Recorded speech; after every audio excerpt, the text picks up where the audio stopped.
എന്ന് പറഞ്ഞു. അതിൻ്റെ ചെറിയൊരു വിശേഷമായിട്ടാണ് ഞങ്ങൾ കാണിച്ചിരുന്നത്. കാറും മറ്റുള്ള വിശേഷമായും നമുക്ക് നേരെ കാണാം. നേരെ വീഡിയോയിലേക്ക്.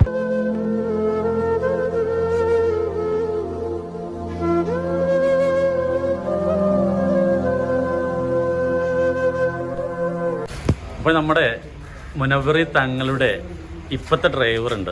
അതുമായി ബന്ധപ്പെട്ട് എന്തൊക്കെയാണ് ഇത് കാര്യങ്ങളൊക്കെ നമ്മുടെ പ്രിയപ്പെട്ട എന്നുള്ള പേരാണ് റഹീം ഭായി പറയാം. റഹീം ഭായി എന്താണ് സംഭവിച്ചതെന്ന് പറഞ്ഞാണ്. തങ്ങൾ പിന്നെ ഓടിച്ചു നോക്കി. തങ്ങളുടെ അപ്പൊ അങ്ങനെ ആഗ്രഹം പറഞ്ഞു. സാഹിബ് അത് വളരെ സന്തോഷത്തോടെ സ്വീകരിച്ചു. എത്ര വില കൊടുത്ത് വേണമെങ്കിൽ വാങ്ങിക്കാൻ തയ്യാറായിരുന്നു നമ്മളല്ലേ. അപ്പൊ അത് വില കൊടുത്തല്ല, ഫ്രീ ആയിട്ട്.